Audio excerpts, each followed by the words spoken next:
லௌதேத்தூர் இயேசுஸ் கிறிஸ்துஸ். இயேசு கிறிஸ்துவுக்கு புகழ்.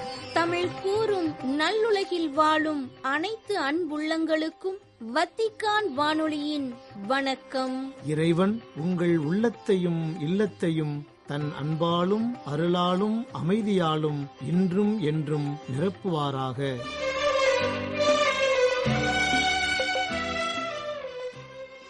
அன்பு நேயர்களே, வத்திக்கான் வானொலி இன்று உங்களுக்கு வழங்க இருப்பவை: தடம் தந்த தகைமை, திருத்தந்தையின் தலைமைத்துவத்தின் 12 ஆண்டு நிறைவு, திரு அவையில் யூபிலியாண்டு 2025 மற்றும் செய்திகள்.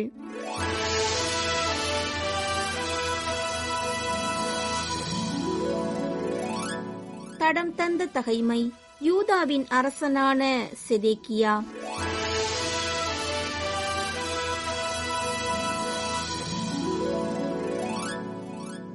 பாபிலோன் மன்னன் தான் ஆட்சியேற்ற 8ஆம் ஆண்டில் அவன் யோயாக்கினையும் அரசனின் தாயையும் மனைவியரையும் அவனுடைய அதிகாரிகளையும் நாட்டின் தலைவர்களையும் எருசலேமிலிருந்து பாபிலோனுக்கு நாடு கடத்தினான். மேலும் வலிமை வாய்ந்த 7000 பேர்களை கொண்ட முழு படையையும் போர்த்திறனும் உடல் ஆற்றலும் கொண்ட 1000 தச்சர்களையும் கொத்தர்களையும் அவன் சிறைப்படுத்தி பாபிலோனுக்கு கொண்டு சென்றான். யோயாக்கினுக்கு பதிலாக அவனுடைய சிறிய தந்தை மத்தனியாவை அரசனாக்கி அவனது பெயரை செதேக்கியா என்று மாற்றினான். செதேக்கியா அரசனான போது அவனுக்கு வயது 21. அவன் எருசலேமில் 11 ஆண்டுகள் ஆட்சி செய்தான்.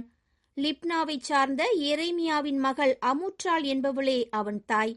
யோயாக்கிம் செய்தது போல செதேக்கியாவும் ஆண்டவரின் பார்வையில் தீயதனப்பட்ட அனைத்தையும் செய்தான். ஆண்டவர் எருசலேமையும் யூதாவையும் தம் முன்னின்று தள்ளிவிடும் அளவுக்கு அவற்றின் மீது சினம் கொண்டார். மேலும் செதேக்கியா பாபிலோனிய மன்னனுக்கு எதிராக கிளர்ச்சி செய்தான். செதேக்கியாவினது ஆட்சியின் 9ஆம் ஆண்டு 10ஆம் மாதம் 10ஆம் நாளில் பாபிலோனிய மன்னன் நெபுகத்நேசர் தன் எல்லா படைகளோடு எருசலேமுக்கு எதிராக வந்து பாளையம் இறங்கி அதை சுற்றிலும் முற்றுகை தளம் எழுப்பினான். இவ்வாறு அரசன் செதேக்கியா ஆட்சியேற்ற 11ஆம் ஆண்டு வரை நகர் முற்றுகைக்கு உள்ளாகியிருந்தது. அவ்வாண்டு 4ஆம் மாதம் 9ஆம் நாள் நகரில் பஞ்சம் கடுமையாயிற்று. நாட்டு மக்களுக்கு உணவே கிடைக்கவில்லை.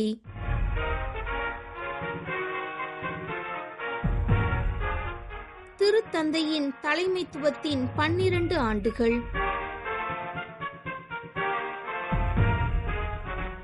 2013ஆம் ஆண்டு முதல் 2025ஆம் ஆண்டு வரை கடந்த 12 ஆண்டுகளாக தனது எளிமையான பண்பாலும் பணிவாலும் திரு அவையில் அளப்பரிய பணிகளை செய்து கொண்டிருப்பவர் திருத்தந்தை பிரான்சிஸ். 2013ஆம் ஆண்டு மார்ச் 13 அன்று திருத்தந்தையாக தேர்ந்தெடுக்கப்பட்டதன் 12வது ஆண்டினை மார்ச் 13 வியாழனன்று நிறைவு செய்கின்றார். மார்ச் 11 செவ்வாய் அன்று இயேசு சபையில் சேர்ந்ததன் 67 ஆண்டுகளை நிறைவு செய்துள்ளார் திருத்தந்தை. எனவே இன்றைய நம் நிகழ்வில் திருத்தந்தையின் தலைமைத்துவத்தின் 12 ஆண்டுகள் எனும் தலைப்பில் அவரது தலைமைத்துவ பணி பற்றிய கருத்துக்களை காண்போம். ஒரு வெண் கொற்ற குடை நிழலில் இவ்வுலகாள் வேந்தன் வாழியவே. ஒரு வெண் கொற்ற குடை நிழலில் இவ்வுலகாள் வேந்தன் வாழியவே.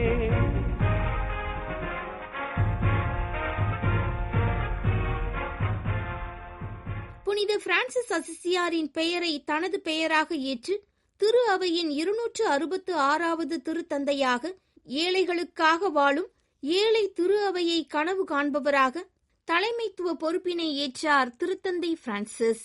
மார்ச் 13 வியாழனன்று தன் 12 ஆண்டுகள் தலைமைத்துவ வழிகாட்டுதல் பணியை நிறைவு செய்ய இருக்கும் திருத்தந்தை பிரான்சிஸ் அவர்கள் எளிமையும் பணிவும், ஏழைகளுக்கு உதவும் குணமும், அமைதிக்காக ஜெபிக்கும் நல் மனமும் நிறைந்தவர்.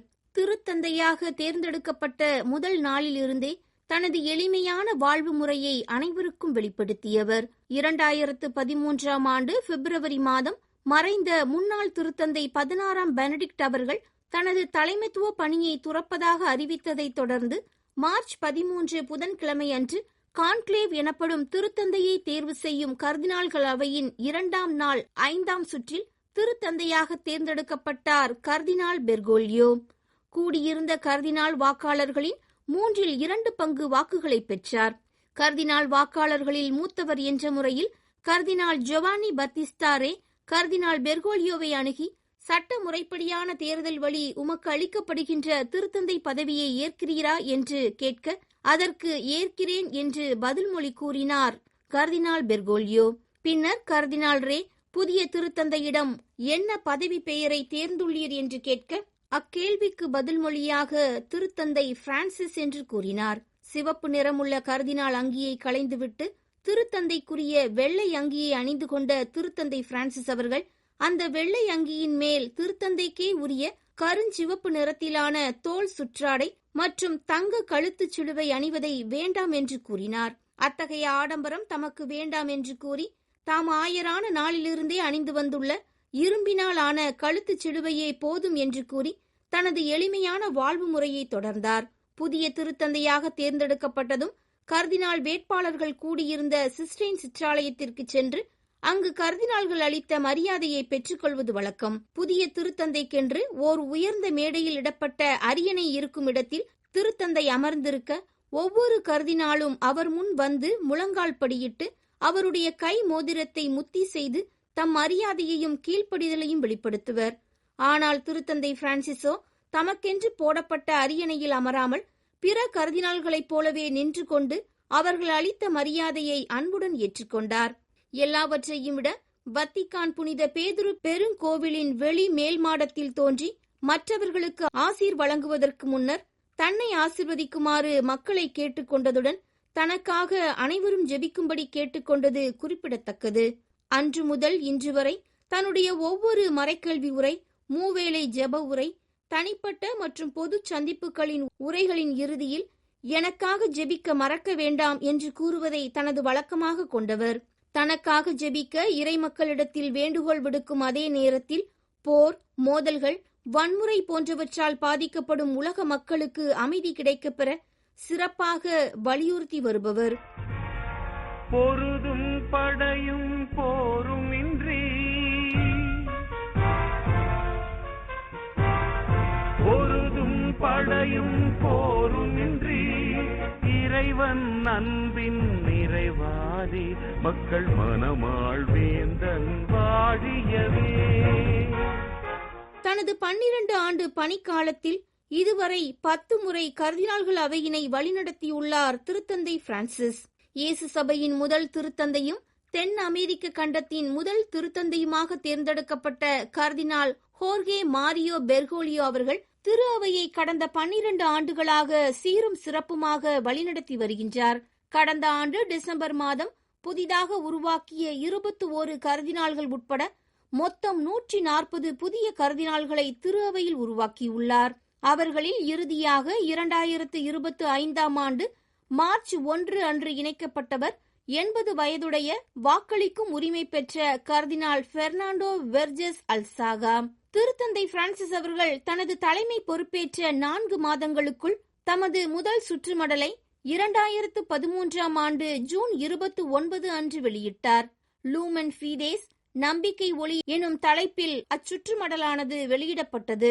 2013 ஆண்டு நவம்பர் மாதம் வெளியிடப்பட்ட எவாஞ்சலி கவுதியும் என்ற திருமடல், லவ்தாதோ சி எனும் இறைவா உமக்கே புகழ் என்ற ஏடு, ஃப்ரத்தெல்லி தூத்தி எனும் நாம் அனைவரும் உடன் பிறந்தோர் என்ற திருமடல், டெசிடேரியோ டெசிடரார்வி மிக மிக ஆவலாயிருந்தேன் என்ற திருமடல், திலெக்சித் நோஸ் அவர் நம்மை அன்பு கூர்ந்தார் என்ற திருத்தூது மடல் வரை அனைத்தும் மிக மிக முக்கியம் வாய்ந்தவை. மேலும் குழந்தைகளுக்கென அர்ப்பணிக்கும் வகையில் திருத்தூது அறிவுரை மடல் ஒன்றை தயாரிக்க திட்டமிட்டுள்ளதாகவும் திருத்தந்தை பிரான்சிஸ் அவர்கள் பிப்ரவரி 3 திங்கட்கிழமை அன்று குழந்தைகளுக்கென அர்ப்பணிக்கப்பட்ட உலக குழந்தைகள் உரிமைகளுக்கான முதல் தினத்தை ஒட்டிய பன்னாட்டு கருத்தரங்கின் இறுதியில் எடுத்துரைத்ததும் குறிப்பிடத்தக்கது. பரமனின் பிரதி நிதியாமே எங்கள் பாப்பரசரின் புகழ் இதுவாமே, ஒழுக்கமும் உண்மையும் உரைப்பாரே அதில் வழுவாவரம் அவர் துணையாமே, வெண்பொன்னிறம் அவர் கொடியாமே ஒளிர் மின்னலின் தூய இவ்வரசாமே, மும்மகுடம் அவர் முடியாமே வளர் மூவுலகாள் அதிபதியாமே, 2024 ஆண்டு டிசம்பர் 15 ஞாயிற்றுக்கிழமை பிரான்சின் கோர்சிகா தீவு பகுதிக்கு ஒருநாள் திருத்தூது பயணம் மேற்கொண்டது வரை ஏறக்குறைய தனது 12 ஆண்டு தலைமைத்துவ பணிக்காலத்தில் 47 திருத்தூது பயணங்களை மேற்கொண்டுள்ளார் திருத்தந்தை பிரான்சிஸ். இது தவிர இத்தாலி நாட்டிற்குள்ளும் ரோம் நகரின் ஆயர் என்ற முறையில் தனது மறை மாவட்டத்திற்குள்ளும் பல சந்திப்புகளை மேற்கொண்டுள்ளார். 1480 ஆண்டு திருமறைக்காக கொல்லப்பட்ட ஏறக்குறைய 800 மறைசாட்சிகள் உட்பட ஏறக்குறைய 942 இறையடியார்களை புனிதர்களாக அறிவித்துள்ளார் திருத்தந்தை பிரான்சிஸ். இப்புதிய புனிதர்களுள் திருத்தந்தையர் 2ஆம் ஜான் பால், 23ஆம் யோவான், 6ஆம் பால், அன்னை தெரேசா, பேராயர் ஆஸ்கார் ரொமேரோ, தேவ சகாயம் பிள்ளை ஆகியோரும் அடங்குவர். 2015 ஆண்டின் இறுதியில் இரக்கத்தின் யூபிலி ஆண்டை துவக்கி வைத்த திருத்தந்தை பிரான்சிஸ் அவர்கள் எதிர்நோக்கின் திருப்பயணிகள் என்ற கருப்பொருளில் 2025 ஆண்டை யூபிலி ஆண்டாக கொண்டாட அழைப்பு விடுத்துள்ளார். 2023 மற்றும் 2024 ஆகிய ஆண்டுகளை யூபிலி ஆண்டிற்கான தயாரிப்பு ஆண்டுகளாகவும் 2025 ஆண்டினை யூபிலி ஆண்டு கொண்டாட்ட ஆண்டாகவும் அறிவித்தார் திருத்தந்தை. அதிலும் குறிப்பாக 2023 ஆண்டை சங்க ஏடுகள் கற்றல் ஆண்டு என்றும், 2024 ஆண்டை இறைவேண்டல் ஆண்டு என்றும், 2025 ஆண்டை எதிர்நோக்கின் திருப்பயணிகள் ஆண்டு என்றும் வரையறுத்து சிறப்பிக்க அழைப்பு விடுத்தார். கடந்த பிப்ரவரி 14 வெள்ளிக்கிழமை முதல் ரோம் ஜெமெல்லி மருத்துவமனையில் மூச்சுக்குழல் அழற்சி நோய்க்கென சிகிச்சை பெற்று வரும் திருத்தந்தை பிரான்சிஸ் அவர்கள் விரைவில் பூரண உடல்நலம் பெற்று வத்திக்கான் திரும்பவும் தனது தலைமைத்துவ பணியினை தொடர்ந்து ஆற்றவும் பல்வேறு தனிநபர்களும் இறை மக்களும் குழுக்களும் தங்களது ஜபத்தினையும் கருத்தினையும் எடுத்துரைத்து வருகின்றனர்.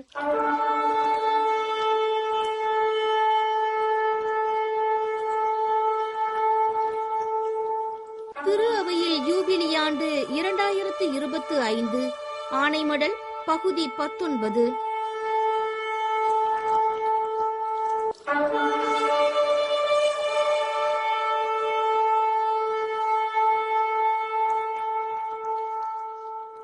நிலை வாழ்வை நம்புகிறேன் என்று இதயத்தின் ஆழத்திலிருந்து நமது நம்பிக்கையையும் எதிர்நோக்கையும் வெளிப்படுத்தும் வார்த்தைகளை நாம் நமது நம்பிக்கை அறிக்கையில் எடுத்துரைக்கின்றோம். கிறிஸ்தவ நம்பிக்கையானது இவ்வார்த்தைகளில் ஓர் அடிப்படை இணைப்பை காண்கிறது. ஏனெனில் நிலை வாழ்வு நமது மகிழ்ச்சி என்று இறையியல் நல்லொழுக்கங்கள் எடுத்துரைக்கின்றன. 2ஆம் வத்திக்கான் சங்கமும் இதனை உறுதி செய்கின்றது. சமய அடிப்படையும் எதிர்நோக்கும் நிலை வாழ்வில் இல்லாதிருக்கும் போது மனித மாண்பு மிகவும் கடுமையான முறையில் காயப்படுத்தப்படுகிறது. வாழ்வு, மரணம், குற்ற உணர்வு, துயரம் ஆகியவற்றுக்கு தீர்வுகள் இல்லாது மனிதர்கள் விரக்தியில் மூழ்குகின்றனர். நம்மை மீட்ட எதிர்நோக்கின் காரணமாக மனிதகுலத்தின் வரலாறும் நம் ஒவ்வொருவரின் வரலாறும் இருண்ட படுகொலியை நோக்கி ஓடாது மாட்சி நிறைந்த கடவுளுடனான சந்திப்பை நோக்கி செல்கிறது என்பதில் நாம் உறுதியாக இருக்க வேண்டும். ஆகையால் அவரது மறு வருகையை எதிர்பார்த்திருப்பதிலும் எதிர்நோக்குடன் அவரில் என்றென்றும் வாழ்வோம் என்ற உறுதியிலும் நிலைத்திருப்போம். இந்த உணர்வோடு தொடக்க கால கிறிஸ்தவர்களின் உணர்வு பூர்வ அழைப்பும் திரு விவிலியத்தின் இறுதி வரிகளும் ஆகிய ஆண்டவராகிய இயேசுவே வாரும் என்ற உணர்வில் அவருக்காக காத்திருப்போம்.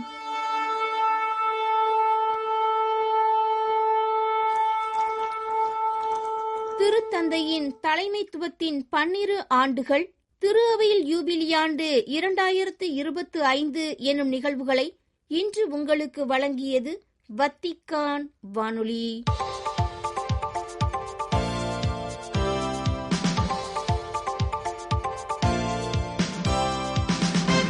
செய்திகள். திருத்தந்தை பிரான்சிஸ் அவர்களுக்கு நேற்றைய நாள் முழுவதும் அதிக அளவிலான ஆக்சிஜனேற்ற சிகிச்சை முறை வழங்கப்பட்டது என்றும், திருத்தந்தை புனித 6ஆம் பவுலரங்கில் நிகழ்ந்து வரும் திருப்பீட உயர் அதிகாரிகளுக்கான தவக்கால ஆண்டு தியானத்தில் அவர் காணொலி வழியாக பங்கு பெற்றார் என்றும் மார்ச் 11 செவ்வாய்க்கிழமை மாலை வெளியிட்ட அறிக்கை ஒன்றில் தெரிவித்துள்ளது திருப்பீட செய்தி தொடர்பகம். திருத்தந்தை பிரான்சிஸ் அவர்களின் மருத்துவ நிலைமை சீராக உள்ளது என்றும், அவரது உடல்நிலையில் ஏற்பட்டு வரும் சிறிய அளவிலான முன்னேற்றங்களை மருத்துவர்கள் உறுதிப்படுத்தியுள்ளனர் என்றும் கூறுகிறது இவ்வறிக்கை. மேலும் அவரது உடல்நிலையில் பெரிய அளவிலான முன்னேற்றம் எதுவும் ஏற்படாத நிலையை கருத்தில் கொண்டு முந்தைய நாட்களைப் போல நேற்று மாலை விரிவான மருத்துவ அறிவிப்பு எதையும் வெளியிடவில்லை திருப்பீட செய்தி தொடர்பகம். மார்ச் 11 செவ்வாய்க்கிழமை நேற்று திருத்தந்தை பிரான்சிஸ் அவர்கள் இயேசு சபையில் சேர்ந்ததன் 67வது ஆண்டு நிறைவை குறிக்கிறது என்றும், நேற்று காலையில் திருப்பீட உயர் அதிகாரிகளுக்கான தவக்கால ஆண்டு தியானத்தில் காணொலி வழியாக பங்கேற்றது போலவே பிற்பகலிலும் அவர் பங்கேற்றார் என்றும் தெரிவிக்கும் அவ்வறிக்கை, அவர் விரைவில் உடல்நலம் பெற வேண்டி அனைவரும் மாலையில் ஜெபமாலை ஜெபித்தனர் என்றும் உரைக்கின்றது. திருத்தந்தை பிரான்சிஸ் அவர்கள் நேற்று காலையில் மருத்துவமனையில் அமைந்துள்ள சிற்றாலயத்தில் திருநற்கரணியை பெற்றார் என்றும், தொடர்ந்து தவக்கால ஆண்டு தியானத்தின் ஒரு பகுதியாக தியானத்திலும் இறைவேண்டலிலும் ஈடுபட்டார் என்றும் கூறுகிறது அதன் அறிக்கை. மார்ச் 13 வியாழக்கிழமை நாளை திருத்தந்தை பிரான்சிஸ் அவர்கள் தனது தலைமைத்துவத்தின் 12ஆம் ஆண்டை நிறைவு செய்யும் வேளை அவரை குறித்து தனது சிந்தனைகளை கட்டுரை ஒன்றில் பகிர்ந்து கொண்டுள்ளார் திருப்பீட சமூக தொடர்பு துறையின் செய்தி பிரிவு தலைவர் அந்திரேயா தொர்னெயல்லி. மார்ச் 12 புதன்கிழமை இன்று இந்த கட்டுரையை வழங்கியுள்ள தொர்னெயல்லி அவர்கள் திருத்தந்தை ஜெமலி மருத்துவமனையில் அனுமதிக்கப்பட்டிருக்கும் தற்போதைய தனித்துவமான தருணம் குறித்தும் கோடிட்டு காட்டியுள்ளார். திருத்தந்தையின் உடல்நிலையில் முன்னேற்றம் ஏற்பட்டு வரும் இவ்வேளையில் பல நாடுகளுக்கு அவர் மேற்கொண்ட விரிவான திருத்தூது பயணங்கள் மற்றும் முக்கிய திருஅவை நிகழ்வுகளின் முடிவை தொடர்ந்து இந்த ஆண்டு நிறைவு நாள் ஒரு மாற்றத்தின் நேரத்தில் வருகிறது என்பதையும் சுட்டிக்காட்டியுள்ளார் தொர்னெயல்லி. தனது தலைமைத்துவத்தின் பதவி காலம் முழுவதும் அடிக்கடி தனக்காக இறைவேண்டல் செய்யுமாறு வேண்டுகோள் விடுத்து வந்த திருத்தந்தை பிரான்சிஸ் அவர்கள் இப்போது உலகம் முழுவதிலுமிருந்தும் எண்ணற்ற மக்களுடைய இறைவேண்டல்களின் ஆதரவை உணர்கிறார் என்றும் எடுத்துக்காட்டியுள்ளார் தொர்னெயல்லி. குறிப்பாக இந்த கட்டுரையில் திரு அவையினுடைய பணியின் முக்கியத்துவத்தை அடிக்கோடிட்டு காட்டியுள்ளதுடன், திருத்தந்தை பிரான்சிஸ் அவர்கள் கடவுளையும் அவரது அருளையும் சார்ந்திருப்பதில் கவனம் செலுத்தும் தாழ்ச்சியும் பணிவும் நிறைந்த ஒரு பணியாளர் என்பதையும் வலியுறுத்தி கூறியுள்ளார் தொர்னெயல்லி. தங்கள் குடும்பங்கள், குழுமங்கள் மற்றும் சமூகங்களில் நம்பிக்கையின் ஆதாரங்களாக பெண்களை மேம்பாடு அடையச் செய்யும் நிறுவனங்களுக்கு உதவுவதற்காக அனைத்துலக காரித்தாஸ் அமைப்பு நம்பிக்கையின் நெசவாளர்கள் என்ற விருதை அறிமுகப்படுத்தியுள்ளது. மார்ச் 11 இச்செவ்வாய்க்கிழமையன்று ரோமையில் நம்பிக்கையின் நெசவாளர்கள் விருது வழங்கும் இந்த நிகழ்வானது அனைத்துலக காரித்தாஸ் அமைப்பின் உறுப்பினர்களால் தொடங்கி வைக்கப்பட்டது என்றும் அதன் செய்திக்குறிப்பில் கூறப்பட்டுள்ளது. நம்பிக்கையின் நெசவாளர்கள் என்ற இந்த விருது எதிர்நோக்கின் யூபிலி ஆண்டால் ஈர்க்கப்பட்டு பாதிக்கப்படக்கூடிய பெண்கள் மற்றும் சிறுமிகளை மேம்பாடு அடைய செய்யும் நிறுவனங்கள் மற்றும் திட்டங்களை ஆதரிப்பதற்காக வடிவமைக்கப்பட்டுள்ளது என்றும் அதன் செய்திக்குறிப்பு தெரிவிக்கின்றது. சிரியாவின் மீள் ஒருங்கிணைப்புக்கான அவசியத்தையும் அனைத்துலக சமூகம் அமைதி முயற்சிகளுக்கு பங்களிக்க வேண்டியதன் தேவையையும் வலியுறுத்தியுள்ளார் அலெப்போவிற்கான திருத்தந்தையின் அப்போஸ்தலிக்க நிர்வாகி ஆயர் ஹன்னா ஜல்லூப். வத்திக்கான் செய்திகளுக்கு வழங்கியுள்ள நேர்காணல் ஒன்றில் இவ்வாறு வலியுறுத்தி கூறியுள்ள ஆயர் ஜல்லூப் அவர்கள், சிரியாவில் குறிப்பாக கடலோர லதாகியா பகுதியில் இடம்பெற்று வரும் வன்முறை குறித்தும் மிகவும் விரிவாக விளக்கியுள்ளார். அசாத்தின் இராணுவம் மற்றும் பாதுகாப்பில் பெரிதும் ஈடுபட்டுள்ள அலவைட் சமூகம் தாக்குதல்கள், கட்டாய இடம்பெயர்வு மற்றும் வீடுகள் எரிப்பு உள்ளிட்ட பிரச்சினைகளை எதிர்கொண்டு வருவதாகவும் இந்நேர்காணலில் குறிப்பிட்டுள்ளார் ஆயர் ஜல்லூப்.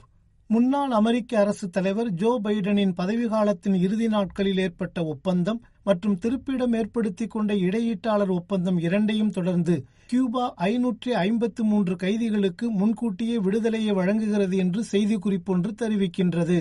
கடந்த ஜனவரி 2023ஆம் ஆண்டில் கியூபா நாட்டு அரசுடன் திருப்பிடம் ஏற்படுத்திக் கொண்ட இடையீட்டாளர் ஒப்பந்தத்திற்கு பிறகு அமெரிக்காவின் முன்னாள் அதிபர் ஜோ பைடன் அமெரிக்க பயங்கரவாத தடுப்பு பட்டியலில் இருந்து கியூபாவை நீக்கினார் என்றும், அதற்கு ஈடாக கியூபா 553 கைதிகளை விடுவிக்க ஒப்புக்கொண்டது என்றும் அச்செய்தி குறிப்பில் கூறப்பட்டுள்ளது. விடுதலை செய்யப்பட உள்ள இந்த 553 கைதிகளில் பலர் கடந்த 2021ஆம் ஆண்டு ஜூலை மாதத்தில் இடம்பெற்ற பெரிய அரசு எதிர்ப்பு போராட்டங்களுக்கு பிறகு கைது செய்யப்பட்டவர்கள். இத்துடன் வத்திக்கான் வானொலியின் தமிழ் ஒலிபரப்பு நிறைவு பெறுகின்றது. வணக்கம்.